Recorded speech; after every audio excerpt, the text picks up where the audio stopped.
नमस्कार दर्शक बंधु आमर यूट्यूब चैनल रे आपण मानकु स्वागत जनाऊँगी। आज फ्रेंड्स ये वीडियो आपण मानकु जनइबी आपण केमिति फोन पे अकाउंट जदि खोली तो ताहले आपण गोटे बैंक अकाउंट ऐड करके पेमेंट रिसीव एवं सेंड करि पारुथिबे।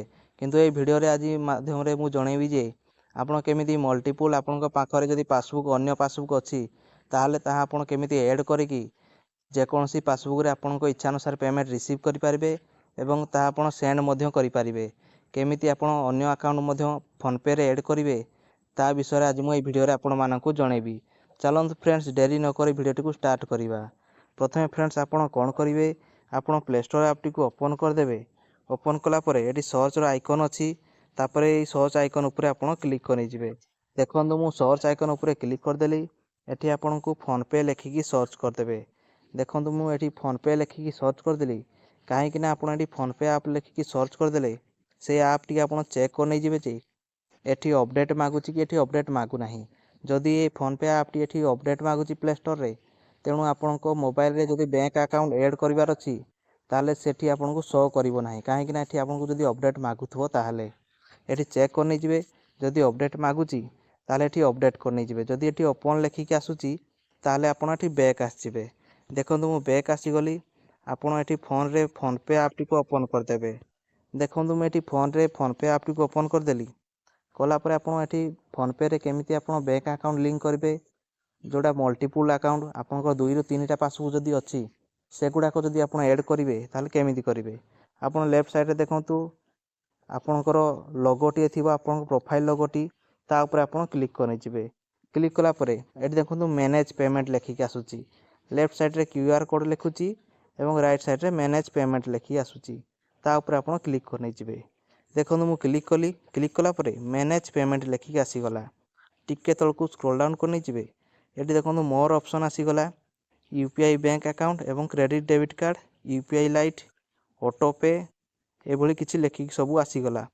आपण एठी कोन करिवे यूपीआई बैंक अकाउंट जोटा लेखा आइछि प्रथमे फास्ट लेखा आइछि ता ऊपर आपण क्लिक करनै जिवे। देखंतु मु क्लिक कर दोछि। क्लिक कला परे देखंतु मोर दुईटा अकाउंट मु ऐड करिछि एवं गोटे अकाउंट मोर प्राइमरी लेखि की आसुची एवं गोटे अकाउंट मोर किछि लेखि की आसु नाही। काहे कि ना मोटा प्राइमरी कोन प्राइमरी रे जोडा मु देइछि जते भी जे भी मो नंबर रे पेमेंट करिवो कि मु जाहा को पठेबी सबई प्राइमरी अकाउंट को आसी जिवो। किंतु आपनकर एभली गोटे अकाउंट ऐड हेकी थिबो कि दुईटी भी ऐड हेकी थिबो आपण जदि अन्य अकाउंट जदि ऐड करबा चाहुतले ताले आपण केमिति करिवे। देखंतु तळे फ्रेंड्स एठी ऐड न्यू बैंक अकाउंट लेखि की आसुची आपण ता ऊपर क्लिक करनै जिवे। देखंतु मु क्लिक कली। क्लिक कला परे देखंतु एठी ऐड न्यू बैंक अकाउंट लेखि की आसी गला एवं सर्च बाय बैंक नेम एभली लेखि की आसी गला। आपनकर जे कोनोसी बैंक खाता थिबो फ्रेंड्स सेही बैंक खातार नाडी एठी सर्च करनै जिवे। देखंतु मु देखिबा पई एठी मोर एयरटेल पेमेंट बैंक खाता टी अछि मु एठी या ऊपर क्लिक करनै छि। देखंतु मु एयरटेल लिखि देली। एयरटेल लिखला परे देखंतु एयरटेल पेमेंट बैंक लिमिटेड मोर एयरटेल पेमेंट बैंक रे मु अकाउंट खोलिछि मु एटा को ऐड करबार अछि केमिति करबी। आपनकर मध्य जो पासबुक खाता टी थिबो ता नाडी एठी लिखि देबे। लिखि साला परे एभली भाबरे आसी जिवो। आसी साला परे ता ऊपर एभली क्लिक करनै जिवे। क्लिक कला परे आपनकर मोबाइल नंबर जदि लिंक थिबो आपन को ऑटोमेटिक एठी स्कैनिंग हे कि ऐड हे जिवो। देखंतु मोर अकाउंट ऐड लिखि मध्य आसी गला एवं मेसेज मध्य आसी गला you have receive request for linking एभली भाबरे आपनकर मध्य लिखि की आसी जिवो। आपन कोन करिया पड़िबो एठी देखंतु all set up for UPI payment एठी हम UPI pin set up this account आपन एठी यूपीआई पिन जदि आपन मागुची ताले एठी आपन यूपीआई पिन आपन देई देबे।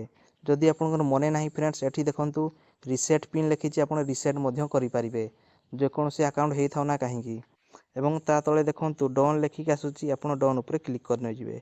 देखंतु मु डन ऊपर क्लिक कला परे मोर एठी बैंक अकाउंट टी ऐड हेइ गला। आपनकर मध्य एभली भाबरे ऐड हेइ जिवो। देखंतु मोर यूनियन बैंक रे मो प्राइमरी मु ऐड करछि जेहेतु एथि मोर जेते भी पेमेंट सेंड रिसीव हेबो सब एथिरे आसीबो। जदि आपन तो नुआ खाता बे ऐड करिवे ताले सेथिरे आपन पेमेंट केमिति पाइबे। देखंतु मु ओटे देखा पे अन्य बैंक ऊपर आपन केमिति क्लिक करिवे। देखंतु मु या ऊपर आपन क्लिक कर देली आपन को अन्य खाता ऊपर एभली भाबरे क्लिक कर देबे। क्लिक कला परे एटी सेट एज प्राइमरी लेखि की आसुची से राइट साइड रे को गोले आइकन अछि ता ऊपर आपन क्लिक करनै जिवे। क्लिक कला परे एटी देखंतु कन्फर्म लेखि की आसुची एई कन्फर्म ऊपर क्लिक करनै जिवे। क्लिक कला परे आपन बैक आसी जिवे। देखंतु बैक आसला परे एठी पेटीएम पेमेंट बैंक रे मोर प्राइमरी ଲେଖିକି ଆସିଯାଉଛି। ଏବେ ଯେତେ ବି ଟଙ୍କା ଆସିବ ସବୁ ଏଇ ପେଟିଏମ୍ ପେମେଣ୍ଟ ବ୍ୟାଙ୍କରେ ଆସିବ। ଆପଣ ମଧ୍ୟ ଯେକୌଣସି ଖାତା ହେଇଥାଉ ନା ଏଭଳି ଭାବରେ ଆପଣ ଯେଉଁଥିରେ ପ୍ରାଇମେରୀ ଲଗାଇବେ ଯେତେ ବି ପେମେଣ୍ଟ ଆପଣ କରିବେ ସବୁ ଏଇ ଯେଉଁ ପ୍ରାଇମେରୀ ଲେଖା ହେଇଥିବ ସେଇ ଖାତାରୁ ଯିବ ଏବଂ ଯେତେ ବି ଟଙ୍କା ଆପଣଙ୍କ ମୋବାଇଲକୁ ଯେଉଁ ନମ୍ବରରେ ଆପଣ ପଠାଇବେ ଯେଉଁଠି ଆପଣଙ୍କ ଏଠି ପ୍ରାଇମେରୀ ଲେଖିଥିବ ଯେଉଁ ଆକାଉଣ୍ଟରେ ସେ ଆକାଉଣ୍ଟରେ ପଇସା ଆସିବ ଫ୍ରେଣ୍ଡସ୍ ଏଭଳି ଭାବରେ ଆପଣ ଫୋନ୍ପେରେ ଡବଲ୍ ଆକାଉଣ୍ଟ କିମ୍ବା ଟ୍ରିପଲ୍ ଆକାଉଣ୍ଟ ଏଡ଼୍ କରିକି ଆପଣ ଯେଉଁ ଆକାଉଣ୍ଟରେ ପଇସା ରିସିଭ୍ କରିବେ କିମ୍ବା ସେଣ୍ଡ କରିବେ ଆପଣ ଏଭଳି ପ୍ରାଇମେରୀ ଏଡ଼୍ କରିକି ବ୍ୟାଙ୍କ ଖାତା ଏଡ଼୍ କରିକି ପଇସା ପଠାଇ ଏବଂ ରିସିଭ୍ କରିପାରିବେ। ଫ୍ରେଣ୍ଡସ୍ ଏଭଳି ଛୋଟ ଇନଫର୍ମେସନ୍ ଯଦି ଆପଣଙ୍କୁ ଭଲ ଲାଗେ ଚ୍ୟାନେଲଟିକୁ ଲାଇକ୍ ସେୟାର ସବସ୍କ୍ରାଇବ୍ କରିବାକୁ ଜମା ଭୁଲିବେନି ଫ୍ରେଣ୍ଡସ୍। ଦେଖା ହେବ ଆଉ ଏକ ନୂଆ ଭିଡ଼ିଓରେ। ଧନ୍ୟବାଦ।